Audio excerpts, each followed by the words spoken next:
Hello, Facebook Live and YouTube streaming. Welcome to Wine Cellars Wine Weekend.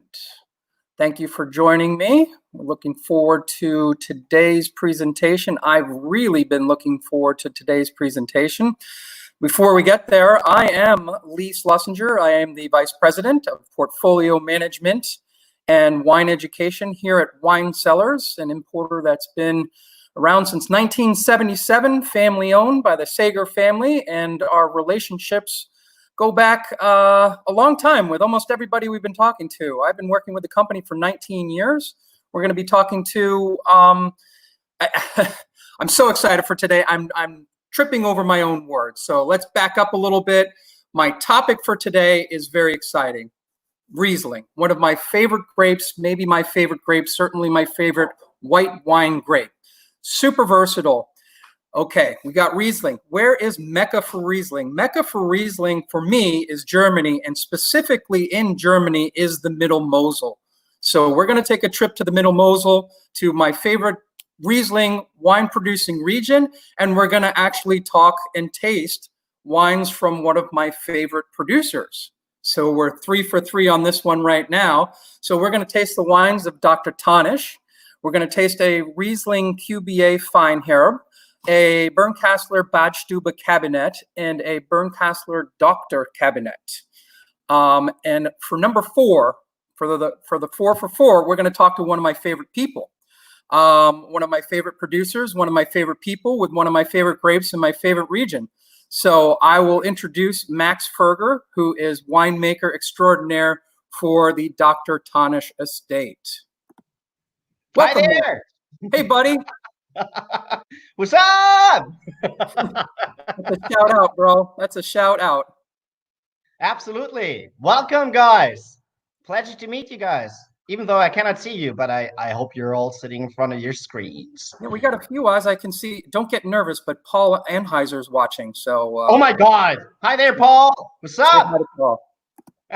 Looking forward to Mad Max. He knows you, brother. So Paul Anheuser is actually another great producer friend of ours from the Anheuser estate. Goes back almost as long, or maybe even longer than the Dr. Thanisch estate. I think you guys can 375 years or so. I think Paul's estate goes back to 1620 something.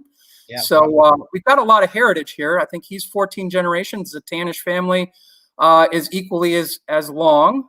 And hopefully Barbara Runquist, previous owner, will be watching us today. I told her, actually. I hope she will be joining us. Yeah. She hired you, did she not? She absolutely did. We, to be honest, we kind of fell in love with each other. So now it's been a long time. So actually, it's 12 years actually since I'm here in the States. So I was born and raised in the northern part of Germany, so actually Bremen. So I was not really into the wine thing at all. I was rather drinking beer and stuff like this. But all of a sudden, it's a really, really long story, but I will just do it in some short sentences.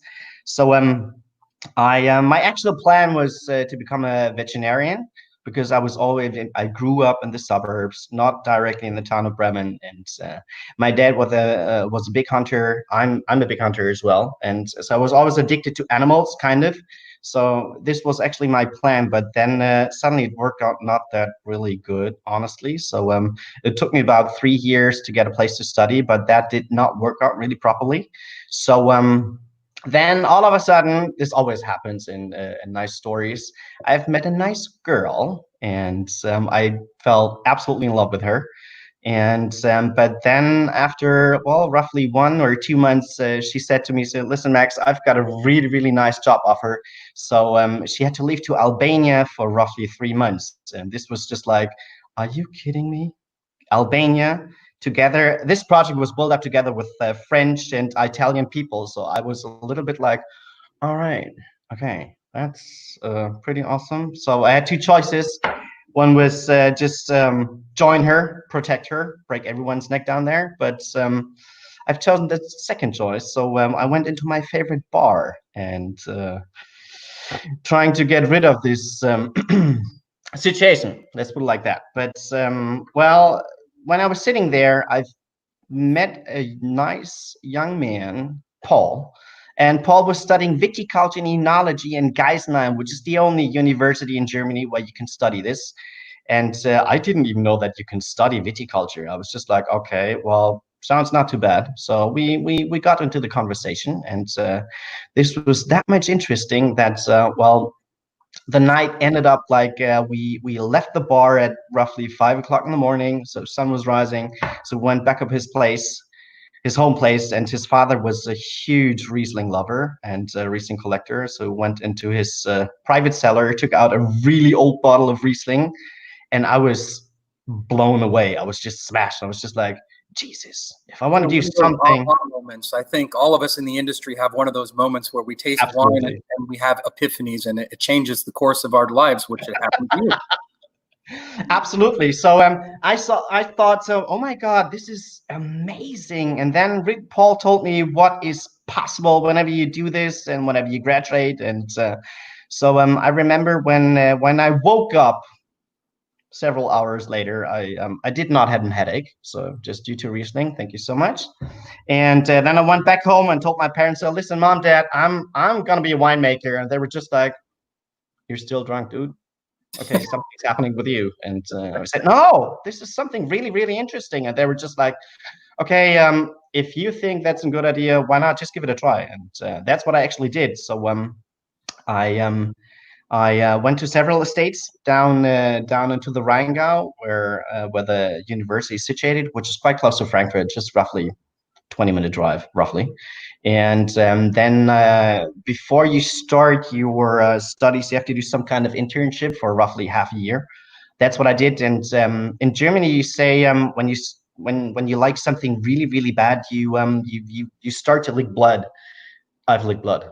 Absolutely. So since then, I haven't done anything else. So I started my studies in 2003. Yes, a really hot summer. And I graduated in 2008. I was working right in between already in Austria, in a really nice estate in the Burgenland. And then I had to make some kind of decision, because I received a really good job offer down there. But my girlfriend at that time, so we're still together. Actually, I've married her, absolutely. So we're still quite glad and happy. And then I talked to my fellow students and said, "Listen, guys, don't you think that there's another possibility to receive a job somewhere in Mosel? Because I really fell in love with Riesling." And then one day I remember this quite good, because I was going on to a hunting trip with my dad on the 23rd of December. And then I received a call from Barbara, and she said, "Listen, we've heard a lot of things, good things about you." It's just like, "Are you sure? All right." And then we got into discussion and said, let's just get to know each other. And that's what I did. So I went down to the Mosel. We sat together, had several glasses of wine. Actually, it were bottles, not just glasses. Was Eric there too? Sorry? Was Eric there too? Because that sounds for sure. Hello. That doesn't sound like enough wine then.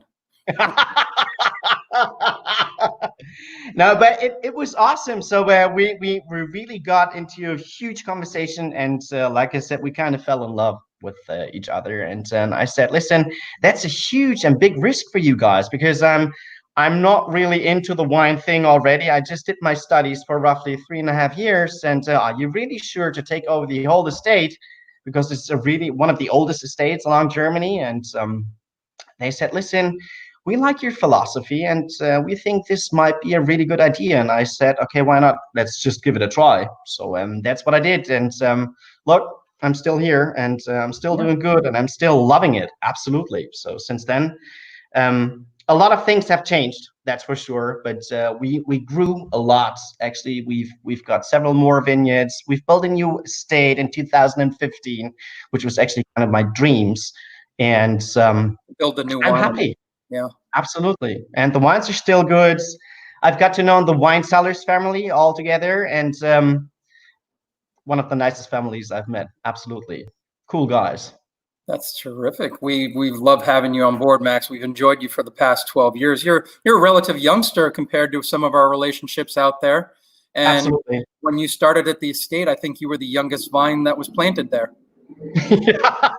That's for sure. Actually, even though we did some we planted a lot of new vineyards, some Pinot vineyards as well, but a lot of Riesling for sure because that's our main focus. I mean, we're here along the Mosel, but I kind of fell in love with the variety Pinot Noir as well, according to Riesling. So whenever I got this job offer here, I remember Eric because he said he's a really Pinot lover as well. And said, "Listen, we do have a small block of Pinot, so why don't you just give it a try?" So I am in heaven, absolutely. So I'm just producing Pinot and Riesling, the best varieties on planet Earth, absolutely. Yeah, I mentioned that Riesling was my favorite variety, or at least my favorite white variety. Well, we just named my favorite red variety. So, we're kindred in varietals. So let's talk a little bit more about the Thanisch estate, and let's start digging into some terroir. All right. I'll pull up a presentation. I mean, this place is stunning, the Middle Mosel. We're going to try to take you there with some of these images, but it's in the top two for me, in the top two most stunning, beautiful vineyard in the world, as well as some of the most unique and stunning terroir there is in the world. So we'll talk about its beauty and its uniqueness at the same time, and we'll get some visuals here. So Max, bear with me 1 second while I pull up our little presentation that we'll try to bore too many people here with, but so here we go. Let's start with where we are. So all right, give us a little tutorial here. All right, so on the left screen, you can see that's the map of Germany. So you can even see my hometown, Bremen, so quite close to the north, close to Hamburg, which is roughly an hour drive away. But we're now situated in Mosel, so now you have to turn left, exactly, go closer to Luxembourg. Left, dude. Oh, here. Exactly. There we are. I see that green part. That's the Mosel. So the Mosel actually starts in France, close to Luxembourg, and it goes up to the next, let's say, bigger village. So it's starting from Trier, actually close to the Saar Valley, up to Koblenz. And exactly there you can see the whole Mosel, who's winding through the valleys of the Mosel, Saar, and Ruwer. So these are all three rivers where a lot of viticulture takes place, and we're situated exactly in the middle, as you just mentioned before. We're in the middle Mosel, so we're in Bernkastel. Actually, when you see a shortcut of the map of the Mosel, you can always see some kind of like a hand, with a thumb, and we're situated exactly at the bottom part there, and yeah, exactly, perfect. And Max, yes. If you straightened out that river, I mean, the distance as the crow flies from Luxembourg to Koblenz, and if you straighten out the river's length would be twice as long as the straight distance. That is one windy river. Absolutely. And the main or the really interesting thing is, for sure, I mean, we've got a special climate here. I mean, all those wine growing regions along Germany, they're pretty close to rivers, so that's why you receive a special microclimate in that case. And the other unique thing along the Mosel is our terroir, which you just mentioned before as well. So basically, our soils are consisting out of slates. I mean, pretty well, everyone knows slate actually in that case, but slate gives you a really special taste in our wines later on. And actually, there are three different types of slate. So on the one hand, we have blue slates. Maybe I've got a small part of this here. I don't know if you can see this. This is really dark blue. Maybe let's blow it up here. Let's gray a little bit. So let's no blow problem it out, and we will blow you up. All right, there you go. So that's blue slate. I don't know if you can see that. It's a small, tiny piece. So the blue slate usually gives you more, let's say, more exotic aromas, and the acidity is perfectly balanced on those slate types. And then on the other hand, which is the major part actually of our salt types or the slate types, is the gray slate. The gray slate gives you more. Well, it goes into the fruity section as well, quite close to the blue slate, but it has nothing. it's not like exotic aromas. It's more, you've got yellow peach. It's more like stone fruits, actually, in that case. And then you do have small plots which are consisting out of red slate. So we call it Rotliegendes, or just roter Schiefer in German. And the red slate gives you more spicy aromas. The color red actually comes from the iron, which is in the soil as well. And whenever you've got vineyards which are really side by side, but sometimes just the terroir differs a lot. So that's a thing we will figure out later on when we taste the wines, because the vineyards are actually quite close together, but the terroir is completely different. So when we will got to taste later on to the Doctor is a combination between gray and blue slate, and the Batstube we will taste as well is a combination of all three slate types, and the QBA is basically gray slates, which gives you more straight and let's say easy drinking aromas in that case. But this is something really, really special. I mean, you will find slate in several other wine growing regions, not just in Germany. I mean, you can go to the Rheingau, they have slate as well, and they produce really decent Rieslings, but the Rieslings coming from Mosel are more, I will not say more special, but especially when it goes into the sweeter section, as soon as we receive a little bit more RS in those wines, these wines are unique. And that's the thing we can only do here. Even, I mean, for sure, you can taste and buy wines from the Rheingau or from the Nahe, but they're not as, let's say, typical as the Mosel Rieslings. Yeah, I have to show you someone else who just joined up here, because I'm not all here by myself. I got my dog with me. So that's Ava. Hi there. Say hi to them. Riesling drinker? Yeah, for sure. Well, she loves beer as well, absolutely. But as soon as, and she's really into the sweet wine thing, So she's not really into the dry wine section. So take care, honey. For me, I was saying that the Middle Mosel for me is Mecca for Riesling. And for me, the reason is because of the unique profile that can't be replicated anywhere else, because of the unique factors we're talking about. And we talked about slate a little bit and how slate will adjust the fruit profile or maybe some of the flavor profile. But for me, that slate, whether it's blue, black, or brown slate, really gives this minerality and kind of smokiness to the wine. Yes. But that underlying minerality is just something so special, combined with the searing acidity and the fruit profile. And as you said, a little bit of RS will make these wines age and develop properly. And that's when the magic happens for me.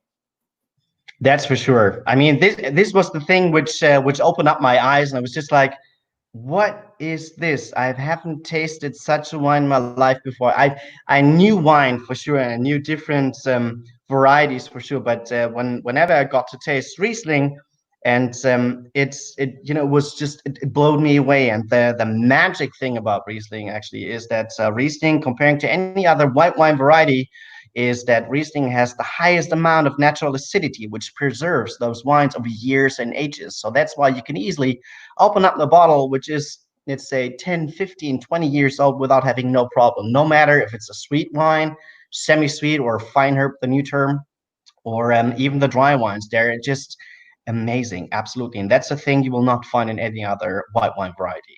Yeah, and we talk about acidity. We also should talk about your climate. You're at the 50th parallel, which puts you right at the extreme limit of where you can grow, which is why you're huddled around rivers for a number of reasons.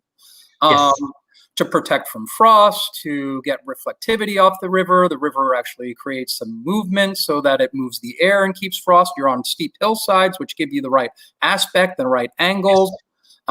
Exposures, all that kind of good stuff. So we're going to talk about, I think, every piece of terroir here, but it's making me thirsty, Max. Me too. Well, let's try the fine herb, and maybe we can discuss what fine herb is and a little bit about QBA and the Pradicot system, but let's not get too technical, because at the end of the day, we want to enjoy this wine, and our head should spin from enjoying the wine too much, not from the information behind it. I'm all in. So let's go with the fine herb. There you go.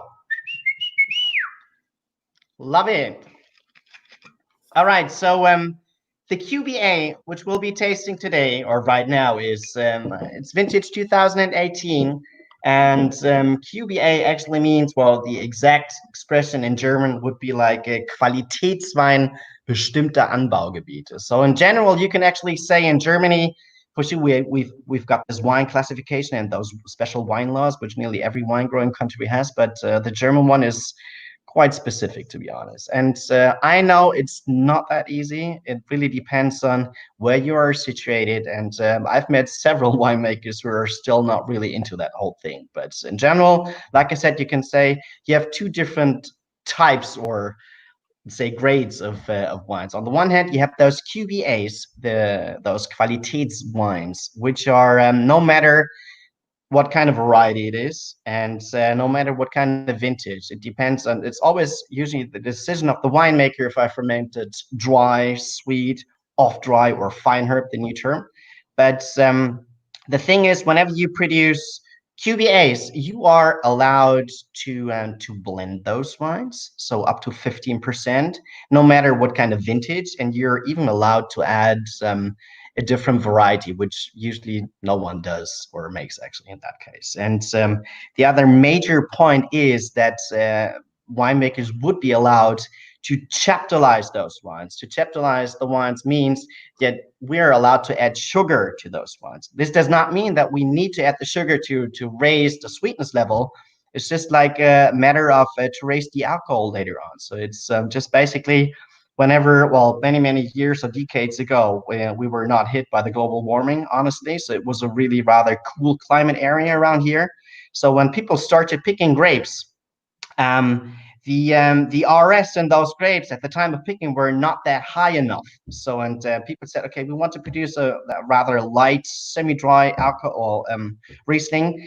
It was not enough sugar to ferment because the yeast ferment the sugar into alcohol, right? So on day one on fermentation, you've got, see on the screen, you've got zero alcohol, but 100% of sugar. So whenever fermentation starts, the sugar level goes down and the alcohol level rises, you know? So then it's a matter of timing and taste for sure, where you can stop those fermentations. And for example, this wine now, the QBA, this is fine herb, or we call it, you guys call it off dry in that case, but fine herb is a quite new term. Usually it was spelled like, or people called it halbtrocken, so it's just like semi-dry in that case. But the good thing is that whenever you use the term fine herb, you can how can I explain this? You can raise up, let's say, the RS level up to, let's say, 35 or 40 grams of residual sugar, which is a lot. People would call it rather sweet. But in terms of if we would have been using still halbtrocken or semi-dry, you're only allowed to go up to 20 grams of RS. And this makes no sense by now, because like I just mentioned before, due to global warming, we're now we're really hit by this, and we have to take care of this because it's getting warmer and warmer. So, but let's go back to the wine. So this is, like I said, vintage 2018. This is really fresh, juicy, and the acidity level is pretty well balanced. So it's not too how do you say that? It's too sharp actually in that case. So it's just lovely. Yeah, for me, a little floral characteristic on the nose with a lot of pear, apple, stone fruity. Absolutely. Like stone fruit. And yeah, of course, and this wine, lemon limey thing. Absolutely. This one, I always call it the all-rounder wine because it nearly matches to any kind of food or dishes, and it matches to any kind of taste of those customers, actually. Because even though those people, I know everyone says, no, we can only drink dry wines, which is a myth, to be honest. That's what everyone says because it's cool in that case. But it's the same thing with any other liquids as well. So as soon as you add a little bit more RS, people just drink it much more easily, and they enjoy it much more. And so that's why we've well, I put the RS a little bit higher, so we've got roughly 13 grams of RS. A lot of people would say that's a dry wine. It's not. It's semi-dry actually in that case, but it's not sticky, you know. It's not like you've got the sweetness in the back, but you've got the minerality, and it's so vibrant actually, and it's so lively. And but like I said, it's supposed to be an easy drinking wine. It's not just like, okay, open up the bottle and have huge discussions about the wine. It's just like sitting down on the patio, open up the bottle and have maybe 1, 2, if you want to, 3 bottles. And that's another cool thing about Riesling, or those cool climate Rieslings, because our alcohol degrees are not that high. So we're roughly What are we talking about here with the QBA? Sorry? What are we talking about with the alcohol level on this guy? Where are we, 10? So it should be about, I think, 10 or 10.5, which is, I will not say nothing. For sure, you have to take care. But it's still, that's easy drinking. So it's not supposed to be a complex wine. It's just like open up the bottle and drink it way through. And the summer months right now, actually, I used to say just chill it and kill it. That's the best thing you can do, actually. And it's so enjoyable. Absolutely. Chill it and kill it. Rock on. Right That's on. it. When I talk about sweetness in wine, there's really an absolute level of sugar, and then there's a perceived level of sweetness, and the two are correlated but not identical.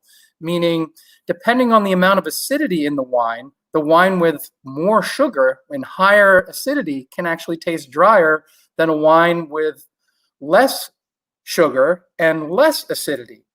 Absolutely. It's a kind of weird thing. Absolutely. I remember myself. But it's that's what we always try to do, especially with let's say the higher qualities, the extreme sweeter stuff. We really try to aim a higher acidity in there, because otherwise the wines would be too flat, actually, in that case. But the acidity is, like I said, is not just like a French Sauterne, which is really extremely sweet, which is absolutely fine and decent wine, but you're fed up quite soon whenever you got the second or third glass, honestly. But with Riesling, the acidity, balance on your palate and makes it much more enjoyable and so easy drinking. It's just lovely. And especially, that's what I receive this question every time I do wine tastings, and people ask me, say, okay, well, sweet wines are made for dessert. They're not made for dessert. That's just boring. I mean, why to have twice the sweetness? It makes no sense. Just imagine. But that's the thing you have to figure out by yourself whenever you got, let's say, a good example. Well, we've got barbecue season, guys. So imagine spare ribs, spicy spare ribs. Lovely. And then imagine you've got a sweeter cabernet, such as the Doctor we will taste later on, or even a Spätlese or Auslese, which are usually quite high in sugar, but the fruitiness in there and the acidity underlines the whole dish and makes the dish even much more enjoyable and much more easier to enjoy. Absolutely. And this is absolutely fantastic. And that's the thing, like I said, you can only find with Riesling. That's nearly impossible with any other white wine variety. It's fantastic, absolutely. And I'm a hobby cook or hobby chef by myself, so the kitchen is my place back at home, and I really love to make a lot of experiments with a lot of wines. And I always see when I'm trying to set up the kitchen place, and my wife's just like, "Oh my God, he's starting to cook right now." So usually the whole procedure before dinner is ready takes me about usually 2 to 3 hours. Let's say maybe 2 to 3, well, not 3 bottles, but 2 bottles sometimes. Depends on what kind of dish we're having, but it's so lovely, believe me. And it's and if, every time I figure out new stuff, I'm just like, okay, why combine it with this, or just add some more fruits or more spiciness or saltiness. Even creamy dishes are perfect for Riesling, because the acidity makes those creamy dishes as well even lighter. So I mean, right now we have asparagus time here in Germany. People are turning crazy about asparagus in Germany. Hey, we have a food question here. Yeah, actually, I was there. I was in Germany during the asparagus season, and asparagus is notoriously difficult to pair with wines. And maybe Gruner and certainly Riesling get the job done, I think, pretty nicely there. We have a question from our friend, Lucy Herrera in Austin. Hi, Lucy.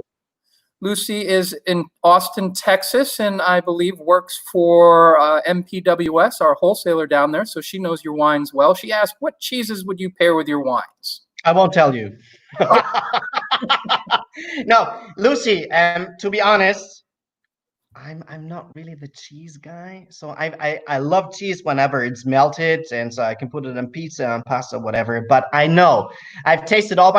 I have to be honest. It doesn't make sense if I just lie to you and say, okay, you should use that kind of cheese or that kind of cheese. But I know not only those, let's say, strong cheeses. People love it with blue cheeses, for instance, which are really a little bit more intense. Yeah, the They're just sweeter perfect. wines generally, the higher pradicot levels, I pair with kind of the bluer, stinkier cheese. The stinkier and the bluer, Yes, maybe the slightly sweeter I go. yes, And then on the drier styles, then I go with the creamiest kind of things because yes. of the acidity. So really creamy cheeses, triple cream cheeses of any type on the drier wines for sure. Absolutely. So that's as well a good thing whenever say, okay, what about dessert? Just go with cheese and take your Riesling with you, and you're all set up, and you will be more than fine, believe me. But I mean, for sure, you can try Rieslings, no matter if it's dry or sweet with those dessert things. Yeah, Gorgonzola, absolutely. I hate Gorgonzola, honestly. But no, it really depends on the dishes. Like I said, I love this. I'm with you, Lucy. I'm with you. Absolutely. We were talking about using our imagination, and so far I feel like we have to use our imagination to see the majestic terroir that is the Middle Mosel there. So let's pop back into the, before we taste the Bernkasseler Badstube Cabinet, let's maybe run a couple of videos or take a look at some images and kind of transport people there visually. Please, go for it. All right, let's see where we're at. We didn't make it very far, did we? There's our new winery that you built, the all gravity flow. Yeah, You can see the receiving doors over here. Is that receiving doors for grapes up here? exactly. And if you go a little bit more left, you can see the entrance Yep. there. And and if you see the really huge big window, that's actually where I'm sitting right now. There you And are, man. the window on the left side of that, that's my office, which has the, I mean, most amazing views you can imagine, because exactly on the other side, I can look down on the Mosel, and on the other side, I can see all my vineyards, which is just perfect. I mean, for sure, people said to me, said, "Yeah, you did this on purpose just to check on your people who are working down the vineyards." I did not do this on purpose, believe me. But sometimes it's really quite funny because you can see, guys, would you just move into the other vineyard, because that's the vineyard from our neighbors, whatever. But it's amazing, and we've got a lot of space up there, and it makes much more sense, because before that, the estate we've owned was much more smaller. The cellar was quite small, and was, to be honest, a logistic nightmare to work in there. But There yeah, you you can are. see. Exactly. So that's the tasting room. So I'm sitting as well on that table, but I just turned the table around, so I'm sitting close to the wall. But behind me, you can see all those vineyards, as you Yeah. can see.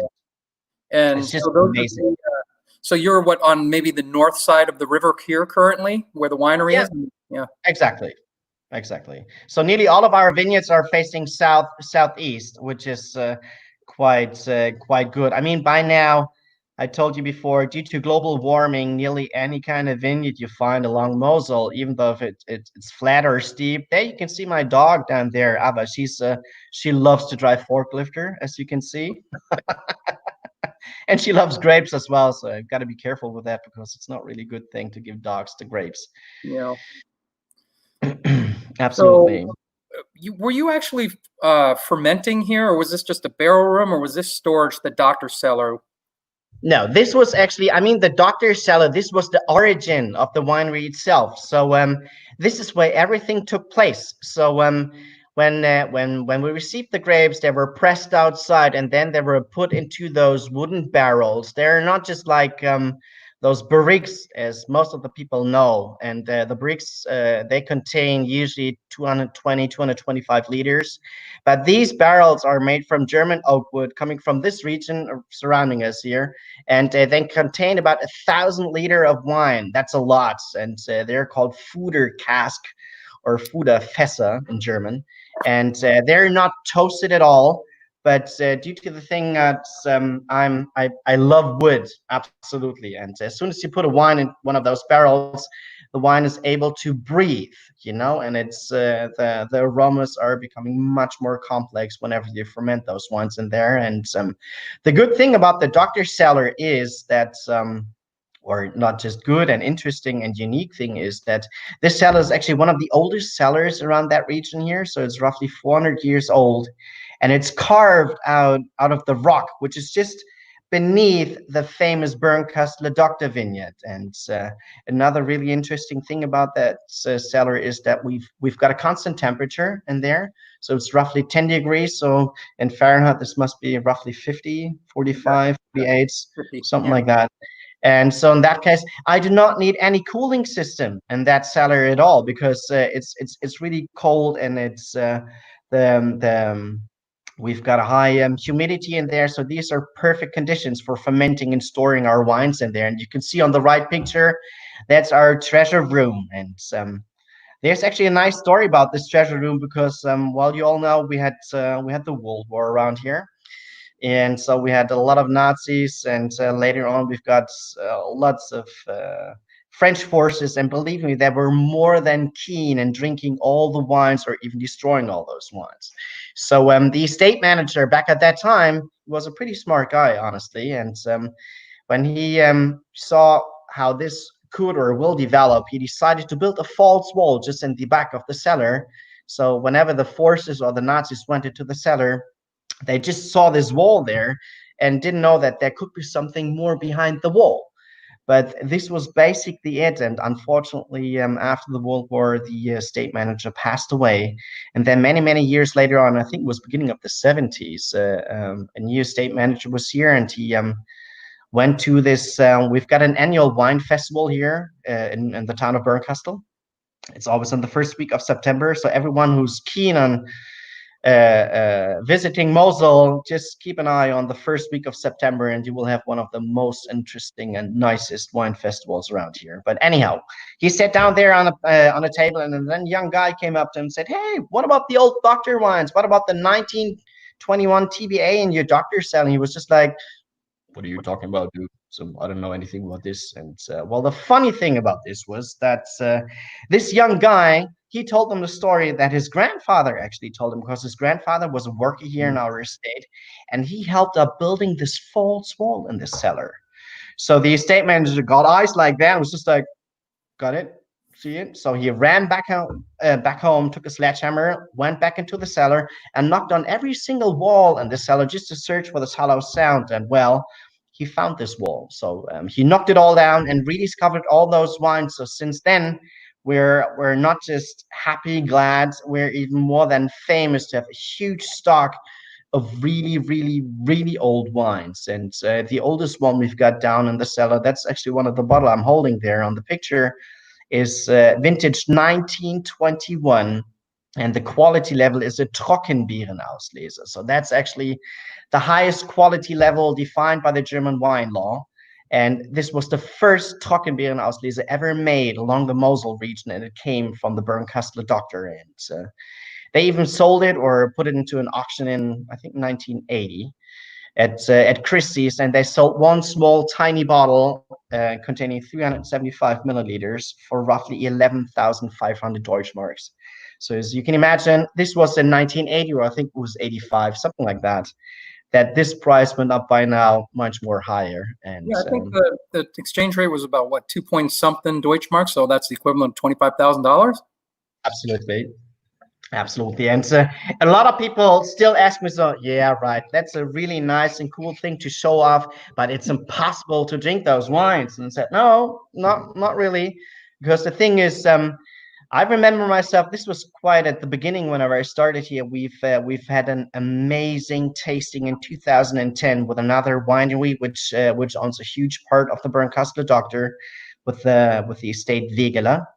And we've tasted 50 vintages of this tremendous vineyard, the Burgkastel Dr. And the last and finishing flight was one of those 1921 TBAs. And I will never, ever forget that tasting, because I mean, for sure, it was not golden as this wine. In that case, it was rather brownish, but it was so concentrated. You still got the acidity, that that was blowing you away. You've got RS in the back, and it was just perfect. And I remember, everyone received a really small, tiny sip, and it was complete silence in the room. No one wanted to say anything because they were just like, "Oh God, we're allowed to taste this. This is just something really, really special." And then one guy of those journalists stood up and said, "Okay, guys, I'm not going to say a lot of words or sentences, but what we are having right now in our glass was pure liquid gold." And this was a really nice and perfect description for that wine. So, like I said, those wines you can easily drink without having no problems. Yeah, that's 1921 is my birth year, so I'm gonna have to come taste that. Same am I. I'm well preserved from all the great Riesling that I drink. So Absolutely. Right. What we used to say, what we used to say is usually, especially when we get to the doctor, or that's actually what Eric told me, my former boss. One glass of Bernkastel Doctor a day keeps the apple and the doctor away. And by now I would say it would even keep COVID-19 away, but that's something completely different. But it makes sense because well, we will talk later on about the doctor story as well, because I think let's take a look at some video, and we'll get to that doctor story, which I think is a really fun story. And all the vineyards around the Middle Mosel and a lot of them in Germany have these great stories about how their names came about.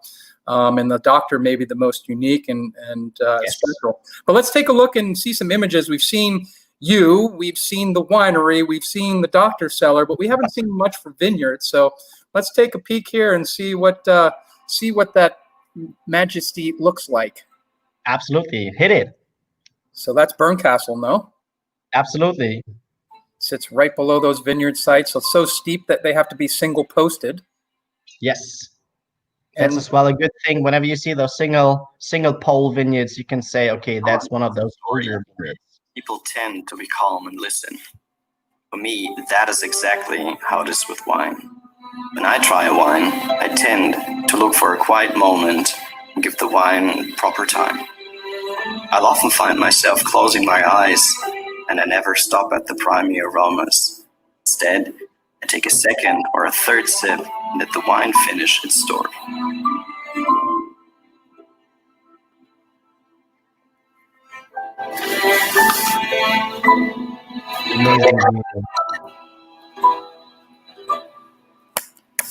Yeah, really good view of what that looks like. Absolutely. And I also think that you talked about taking some time and getting past the primary aromas. I think that's a perfect entry to talk about the Badstube Cabinet, because we're tasting 2018 here, and I got a head start on us because I'm a thirsty bugger on a Saturday afternoon. Welcome on board, dude. Yeah, well, you're in the evening. You have an excuse. You're at 9:42 and counting. So Exactly. Let's taste this Badstube Cabinet. For me, it's so primary that I get this flavor for me, and everybody has different markers or what they perceive. For me, when I get really, really young Riesling, I get almost like with this high acidity, I get this cotton candy, like pink cotton candy kind of flavor to it. Yes. But That's good. Very Good thing. Absolutely. Now, the Badstube is that's one of our core wines, especially for the US market. Absolutely. And I love the Badstube because it's actually it's not really a single vineyard. All right. It's a selection of several vineyards surrounding our prime vineyards at all. And the vineyards there are from, let's say, young age. If I say young age, I mean 5 to 10 years, up to 20, 30, 40, up to 60 years. And with those vines, actually, it's just like with ourselves. So whenever you get older, you get much more knowledge, actually. And it's the same thing with those wines. Whenever you get to taste wines which comes from younger plants or vines, it's absolutely drinkable and makes fun, but it's more simple, because the older the vine gets, the deeper the roots get into the soil and are allowed to get more nutrition, more water as well. And that's all the things which will be given back into the grapes later on. And another thing is, the older vine gets, the lower the yield gets as well. So this means, just to give you an example, let's say, 5-year-old plant or vine will produce per shoot, let's say 13 to 14, maybe 20 clusters of grapes, which is a lot for sure.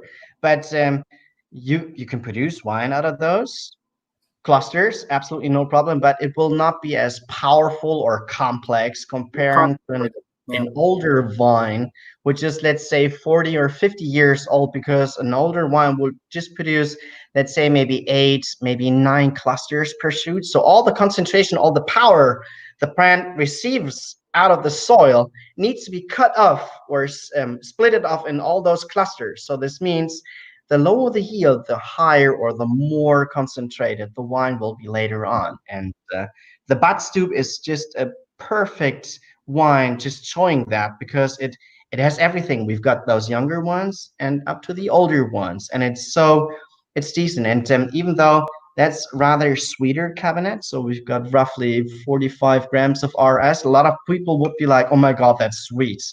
But here again, that's the thing, what we mentioned right in the beginning at the tasting. It's not sticky, it makes much more fun. And it's just imagine that wine with something more spicy, or Lucy, I'm with you, try it with cheese again, for instance, and you will just melt away, actually, in that case. It's so perfect. Cheese and nuts is a great dessert to have with this here.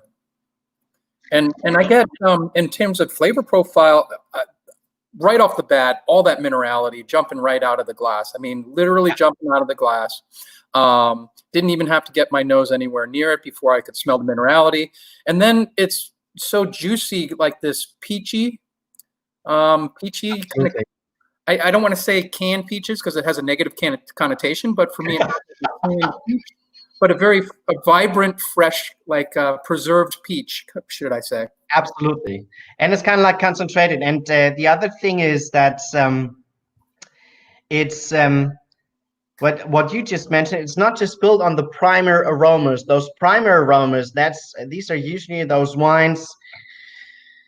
Don't take it too personal to other winemakers, but a lot of wines, whenever they're built on their primer aromas, they're really, at the beginning, really juicy, really fruity, extremely minerality driven in that case, and people adore this. But as soon as you can smell the wine, you take the first sip, you're tasting, and then you've got this, you receive more flavors, but then the wine is gone pretty soon. And that's just a thing. Whenever those wines are built on those primer aromas, I like to call those wines the 3-second wines, which is not to be mean. They're really, a lot of people adore those wines. They love them because they're easy drinking. But my personal, they have no substance to them. Exactly. So, and especially when I like to drink, let's say, more structured wines, which have much more power and concentration. And whenever you got the first sip, we call it in German, we call it retronasal. Whenever you got the first sip and goes down, it comes back through your nose. And then you can really, you get out much more aromas, and it's developing, and whenever, even though when you finished your glass, you can smell into the glass and see and smell, oh my God, what's going on there? It's still developing. So that's why, and a lot of people still ask me the thing, what about glasses? There are white wine glasses and there are red wine glasses, and said, guys, be honest, put those white wine glasses away. Use the red wine glasses. The bigger the glass, I mean, this is maybe not the perfect red wine glass, but that's one of my favorite glasses, Zalto, that's what they're called at. But the more, or the bigger the glass is, the more oxygen you're allowed, or you receive into the glass and into the wine. And whenever you swirl it several times, you receive much more aromas, and the wines are much more interesting, and they become much more fabulous, actually, in that case. And the other point is, you do not have to refill it that much often. I just had one glass. Hey, Max, one of those retro nasal, we call it retro nasal. I see. Thank you. So same thing, but some friends that are big supporters of wine cellars and the Thanisch wines in North Carolina, Simply Divine. said there's enough acidity to balance out any residual sugar we were talking about, which I think we've kind of harped on a little bit. But Yes. an excellent herbal quality is what she's picking up, what they're picking up there. And I think that that's possibly something through that you might actually sense on a little retro nasal type of aroma. Absolutely. Another really interesting and good thing about Riesling as well is we call it as well in Germany the mirror variety, because it mirrors exactly what the soil is consisting of.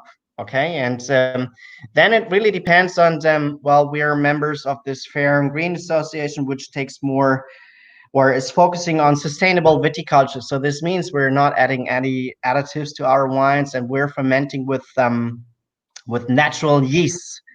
So this means actually when just for the other guys who do not really understand this, you can buy yeast, industrial yeast, and add them to the wine, because like I said, you need the yeast to ferment the sugar into alcohol.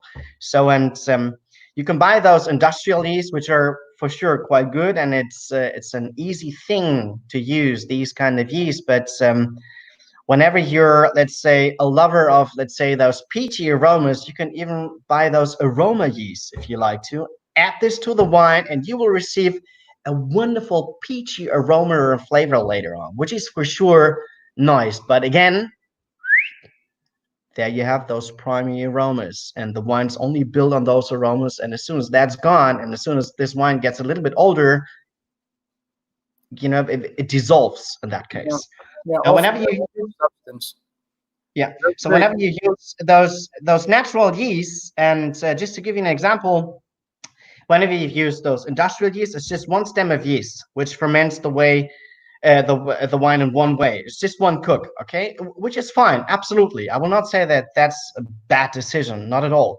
But whenever you use those natural yeast, they're up to, let's say, 25 up to 30,000 stems of natural yeast. And we do not need to add those yeasts to our wines because they're already there. I mean, whenever we pick the grapes outside in the vineyards, they're covered on the skins of the grapes, they're on the leaves and so on. And as well, they're in the cellar, they're on top of the tubes, they're in the tanks and those barrels.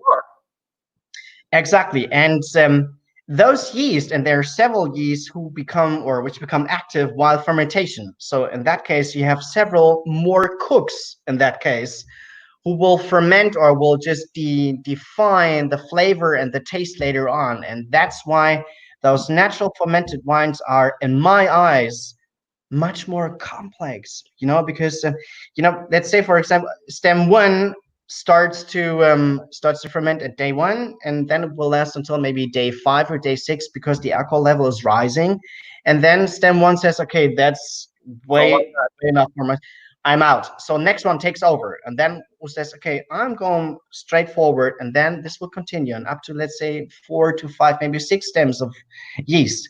But therefore, you will receive a different flavor and taste later on in those wines. And the other thing is those natural yeast, they underline the whole terroir. So it's you can really taste the differences between those different kinds of slates, which I've mentioned right in the beginning. And you can, it's not just like with those slate types. Whenever you do this in the Mosel Valley or in Burgundy or whatever, and you've got limestone, you can really taste the limestone or the chalk or whatever, which is amazing. But that's only a thing you can do whenever you do those or practice those sustainable viticulture or organic or whatever. And it's just amazing. And on the other side, well, I would not say it's more simple, because you have to be very, very careful, and you have to work really clean.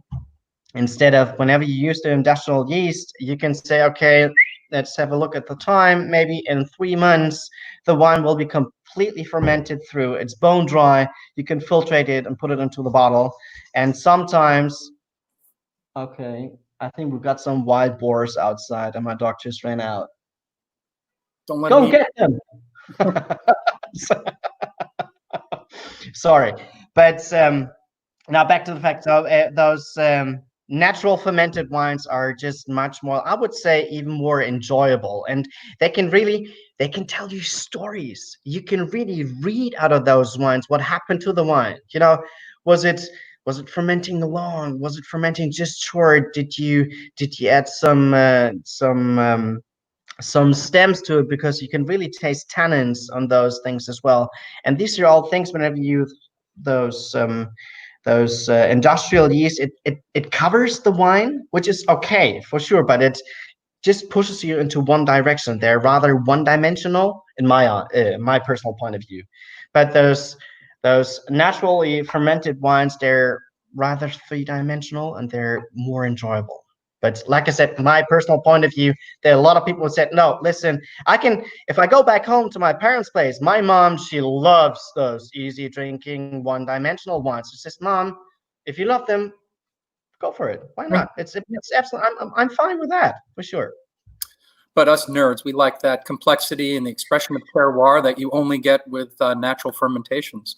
Yeah. We talked about how they potentially can help express the terroir, especially when you're under organic or biodynamic, or at least not using a whole bunch of pesticides, fungicides, and herbicides and kill everything. That helps express terroir too. And all of these things we're using on, guess where? The Dr. Vineyard, yeah? Rock on. Exactly. And I know I could sit here and talk to you all afternoon long, but we're running up to 55 minutes and we have a great story to tell. So let's pop in and take a look at some more video, and we'll play that Dr. Vineyard video and let people take a look at the what I call the perfect storm of Riesling terroir. Right on. All right. It's the Boston and me, the perfect storm reference. Let's see if I got it. Hold on. Hold on. Current slide. Vineyard. There's a nice shot. Where are you there? So that's actually just on top of the Dr. Vineyard. You can see my dog just in front of me walking there, and that's just, I would say, the end of summer. So we're just before, I will not say a picking time or picking season, but it's just lovely. I mean, you can see the slope is not the steepest one. We've got even steeper slopes than that, but the Dr. belongs one of the steepest ones to ours. And it's just lovely to go for a walk there, and there are several places where you can really have nice places to enjoy a glass of wine or a bottle of wine if you like to. And this in the Dr. Vineyard, very specific, small single vineyard site. I think 3-point-something hectares, which is about 8-point-something acres. Exactly. It's a really small, tiny vineyard site, and there's only well, actually there are 5 producers by now. So on the one hand, we've got for sure the Thanisch winery, and for those who are really a little bit more into the wine thing, they're probably already figured out that there are 2 Thanisch estates. Many decades ago, we were one estate together, where we were just called Witwe Dr. Thanisch, so that's the widow of Dr. Thanisch. But then they got into some kind of fight in that case, and they split off apart, and so we've got two wineries, or 2 families who got out of that fight, actually, in that case. So the Dr. Vineyard belongs to the 2 Thanisch families, and then we've got the estates Wegeler, and then since 3 years by now, we've got Marcus Molitor, who is actually one of those really well-known producers along the Mosel region, and Schloss Lisa, the owners, Thomas Hug. So they're now new Dr. Club members, actually, in that case. And we own about 1 hectare of this vineyard, which is amazing. The Wegeler estate owns as well another hectare, and the other estates, they just have a really small and tiny part of it. And but I think that's good enough for them. And the amazing and let's say interesting thing about that vineyard itself is it's one of the oldest vineyards we have in Europe. So people as well call it the Romane Conti from Germany. So this means the vines we grow into that vineyard are over 100 years old. So there again, what I just mentioned to you before is the older a vine gets, the lower the yield gets. So actually, every time a picking season, I actually have to pay my pickers to find some grapes out there. But whenever you taste those grapes, you know, they explode on in your mouth and on your palate, and it's just like, it's amazing. Absolutely. Now let's just have a small, or just look into the video, and then I will tell you something about the Dr. story itself. Yeah, maybe if anybody has the bottle out there, we can pop that and let it open up a little bit. I think, especially what makes the Dr. site special? There we go. Old, uncrafted vines, intense and flavorful, and with excellent aging potential, facing south to southwest, soaking up as much sun as you can get in this cool climate region. Soil, gray and blue slate that warms up during the day and retains the warmth overnight. And whoever got to visit would certainly agree, the views from the steep slope are simply divine.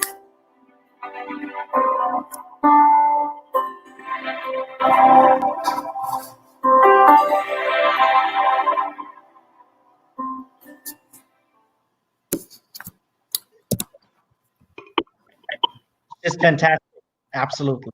And well, that's one of the nice stories about the Dr. Vineyard itself, is how it became, or it got its name actually, because a lot of people are just like, why is it called the Burgkastle Doctor? What does this has anything to do with doctors at all? So we have to go back many centuries ago, and there was one guy. I will just do the short version story, okay? Because otherwise we'll be sitting here next week on Tuesday as well. So there was one old guy. He was a very important person for the church. He was called the Kurfürst Böhmund. It was just kind of like a pope for the church. And well, that guy became really sick. And well, people all thought, and he thought as well, that he's going to die, actually, honestly. And, so he asked for all the doctors around that region here, and they all came up to his castle, which you can see actually whenever you're down along the Mosel, and you can see the castle just besides on the other side of the river whenever you're in the Dr. Vineyard. And so they all went up to his place and tried to cure him, but no one actually succeeded. And one day, the winemaker from that particular vineyard heard about that situation. He was a very honorable man. So he went back at home, took his best barrel of wine, brought this barrel of wine up to the castle, and offered it to the Pope, or to this Kurfürst. And well, we do not know if he drank it all at once, but it's written down on paper, so it's not like a tale or a fairy tale in that case. So anyhow, he recovered. And so this was something magic for sure. And so another day he called him back up to the castle and said, listen, I want to give you something for this, just as a present. And for sure it was impossible to give him some money or whatever, or new owning somewhere else. So then the Kurfürst Böhmund said, listen, from this day on, you will be the only winemaker, or the only person who is allowed to work in those, or in this vineyard, in this particular vineyard. And since this day on, this vineyard should be called the Burgkastle Doctor. Actually, this is put on the copper door, which is the entrance to the doctor cellar, and it says der echte Doctor, which is the real doctor, because that vineyard, or that doctor, actually was the only doctor who was who cured the Kurfürst Böhmund. And so that's why I told you the story of what my former boss told me, that a glass of Burgkastle Doctor a day keeps the apple and the doctor away. And it's something really special and unique. And I remember myself when I went to university, and we did a lot of blind tastings. A lot, believe me. And I remember the first blind tasting when we got the first sip of the Burgkastle Doctor. And this was, you know, the texture itself of the wine was rather you can say viscous, right? So it's rather thick. It was not even sweet, but it was that concentrated. And the really interesting thing about the Doctor is, no matter what kind of vintage, what kind of predicates, is you always have this smoky nose in the beginning. Then you have those herbal essences, which become much more intense, and then you receive so many floral insights, actually, in that case. And then at the end, it's always finishing up with a slightly salty finish, which is unique. And that's a thing you will always find, and only in the Doctor. That's why I love to go buy in the Doctor wines, no matter if it's a, yes, got it. Can you see that? And we both have the 15. This is amazing. Yeah. When would you ideally, what do you think is the ideal drinking window on Dr. Cabinet? While in general, you can say that no matter what kind of vintage and what kind of predicate of Doctor, you should at least wait 1 year because the wine really needs to settle.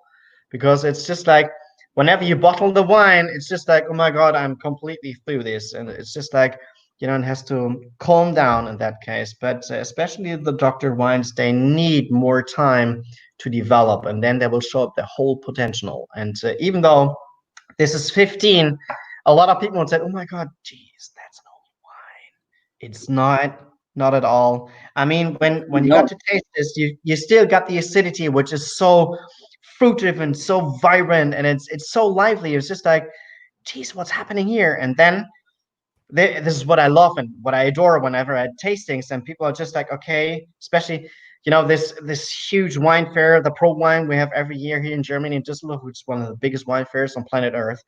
And people come there to me in the morning, and then they got to taste the Doctor, no matter what kind of predicates, and then they go through all those halls, and they come back at, let's say, 8 o'clock in the evening, and they come back to and said, listen, I still got the smell of this wine in my glass. And they tasted over, I don't know, 25 or 30 different wines, and the wine is still, it's stuck there because it's so you really got you taste tannins in those wines, which are, a lot of people think, okay, tannins are just really really important for red wines. It's not. You can use those tannins for white wines as well. And whenever you put them into perfect balance, that's the best structure you can imagine of those wines. And the wines are just living out of this structure. This is just amazing. Absolutely. Max, And it doesn't stop. I would describe this wine as electric. It's tingles on the palate. It's got so much bright acidity on it, and Yes. and it's not just in the front or the finish. It is piercing right through that wine. Like, it does not go away. It's not a bump like this. It Exactly. is there, and it's not going away. And then the other flavors play around, bumping up above and below that line. And for me, that's why I think that personally, I would want another 5+ years on this wine to see where it's going to go to. Absolutely. Honestly, I just had some. What do we have? We have Saturday. I've had a really nice dinner on Thursday, and I've opened up a bottle. One of my first vintages I did at Thanisch, which was 2008 Dr. Cabinet, and I was just like, let's see how it will work out. I still got the bottle in my fridge, and that's why I love and adore. And that's the thing. Please, guys, whenever you got the opportunity and you got to taste one of those wines, try to behave, try to receive or get some more discipline. Do not finish the bottle all at once. Give the wine more time. Try it on the next day. And if you're really good into it, try to keep it for another week and then try it again. So that's why a lot of people, actually, I like to decant those wines. So the more oxygen you receive, the wine's becoming just like raw, becomes much more muscles, much more interesting, much more intense.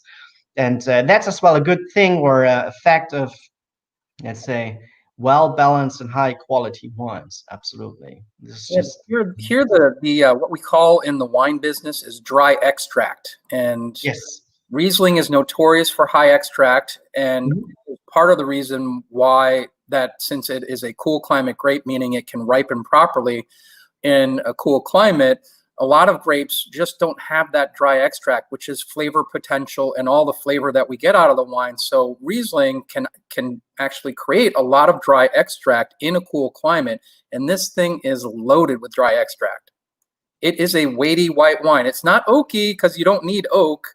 Oak would Exactly. improve it, but it is as weighty as any oaked wine you can imagine. Absolutely. And that's, like I said, that's an amazing thing. And I remember myself whenever my first harvest at Thanisch, and we got the first of we picked the first grapes, and then we put the first grapes into the press, and then the juice which ran out of the press, which is, I mean, you guys all know juice, which is, just like juice. It's, like a liquid thing. But when I saw that, I was just like, that's not normal. So I went there and I tasted it, and it was rather viscous for sure. It has a lot of sugar because at the time of pressing, it has a lot of sugar into the juice, but it was so complex, and you already had those aromas and flavors, even the smokiness, and you can really figure out and taste what was the vintage like. Was it a lot of sun in that vintage? Did we receive a lot of rain and so on? So that's actually, I wanted to put this on my skin, and say, okay, I cannot drink this anymore. But it shows you already what kind of potential this wine has. Yes. That's actually what I did, at daytime. Secret, top secret. Hey, we got some people here. I mean, we should probably be wrapping this up. We're at an hour and 9 minutes, which is, I think we could talk all day and have a good time and open more bottles, experiment. But Derek's been watching, our friend Derek Vinicombe. I know, dude. He's still jealous about only being able to touch but not drink the 1921 TBA. He's not the only one, believe me. He's not the only one. Absolutely. But like I said, I told you the story about the 1921. It's amazing. And I tried to research on those bottles, and I think I figured out that there are, roughly 12 or 15 bottles left somewhere else. And we still got 8 bottles left. And that's something really, really special. Absolutely. So we would see what will happen with those bottles. And we had a quick question here to potentially review the Slate soils, and let's go to the Doctor, which is gray and blue. Yes, exactly. So we've got the combination for sure. First point of the Doctor itself is for sure the age of the vines, which makes the wine so special. But we've got this combination of gray and blue slate, which is I will not say extraordinary, but this does not happen very, very often. And the thing is, the steepness of the vineyard itself is more than good and more than well. So we've got roughly 65 or 64%, which is not the steepest one. So we've got the Bremer Kalmund, for instance, which is close to 69 or 70%. So you really you have to climb up there. You have to grab on every single pole to get up there. But the Doctor itself, it's just, due to the fact it's quite close to the river, and all the roofs of the town of Bernkastel, which is just on the bottom of that, the roofs are consisting out of slate again, and the slate reflects the sunlight as well. So it's there's some really nice pictures. Too bad that I did not send it over to you, but people made up pictures in winter season when all those vineyards are covered with snow, for instance, except the Doctor. The Doctor is just one plot right in between, which is just, there's no snow at all because it's warmer comparing to all those other sites or vineyards, which are just besides that, and that's a special thing, an amazing thing. And like I said, that's you will not find these kinds of vineyards very often. Yeah, I remember Barbara telling me that story, and I've seen those pictures that you've mentioned, and it means that you have a warmer microclimate there, with great exposure, the right aspect, and the slate roofs underneath reflecting and absorbing, reflecting light and absorbing heat, and the river, and again, it's that perfect storm where it's the identity of that place is so defined by those characteristics that it creates a wine that is unlike any. And what we are, as wine geeks, maybe not like your mom, but as us wine geeks, we look for, still like you. we like the identity. If we taste a wine and it has no identity, it might as well be Coca-Cola, and who cares? What's so special about Coca-Cola? Exactly. So identity and uniqueness is what we're looking for.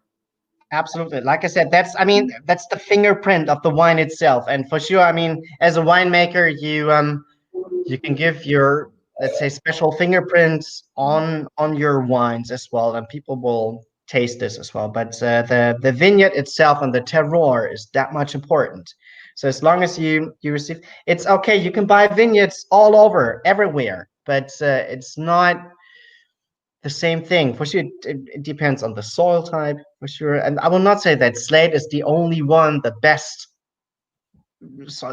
for producing or fermenting Riesling. It's maybe along here, for sure it is, because it gives you a certain character into the wines, because that's the thing.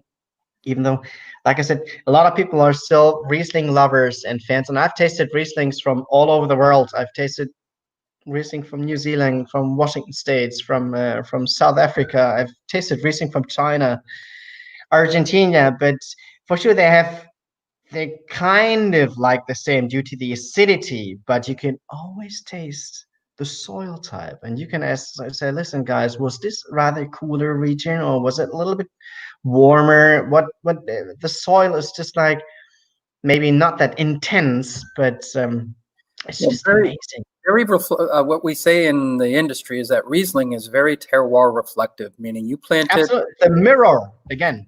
The mirror of where it's planted. Yeah, Washington State, Finger Lakes, Eden Valley, Clare Valley of Australia, wherever it's planted, it has the signature of the place there, which is why it's so fun to as a grape variety for sure. And the fingerprint that the Middle Mosel there you get to work with is one of my favorite fingerprints. Mine too, absolutely. That's why I'm here, and I'm still happy, and I'm still loving it. And the thing is, every year is completely different. Usually people would say, okay, well, if you had the same vintage like this, it continues like this. It's not like that, believe me. Every year is completely different. And I remember, I think the first vintage I did in 2008 was quite late. We started picking grapes in, let's say,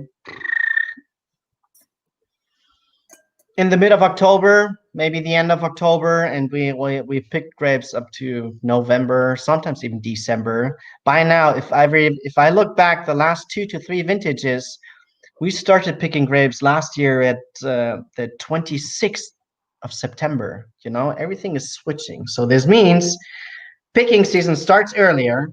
So we have to focus now on the ripeness of the grapes, which is not that easy. And for a winemaker, you really have to see and focus, okay, is it okay to pick it already? Because what we need to focus on is not just like the sugar graduation in the grapes. What a lot of people are focusing on, say, okay, it's sweet enough, we can pick this, it's all good. It's not. At a certain time, the vine produces certain aromas, and these aromas you cannot measure. That's the only thing.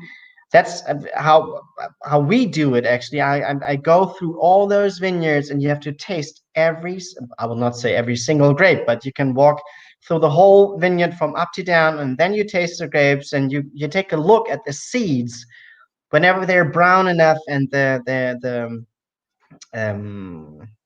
missing the word for that. What part of it? Not just the seed, the things which surrounds the seed. The pips? Yeah, kind of like the pips, whatever.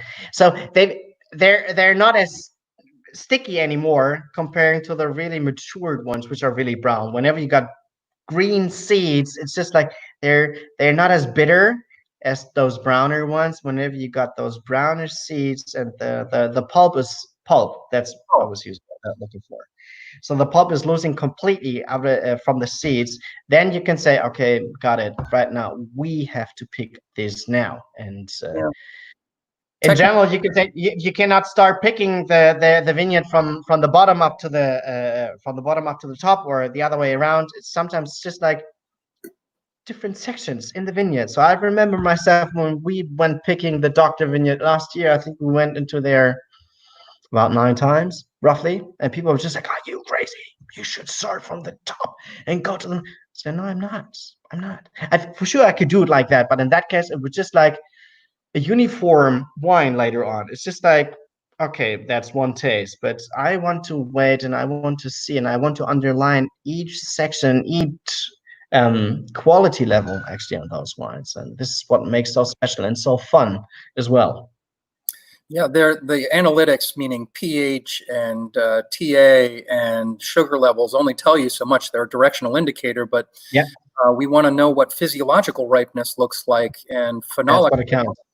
And so every good producer that I know only relies so much on those technical analysis, and always goes through different blocks of vineyards, tasting them separately and understanding when they ideally want to pick for what reason. It's precision rather than convenience. Absolutely.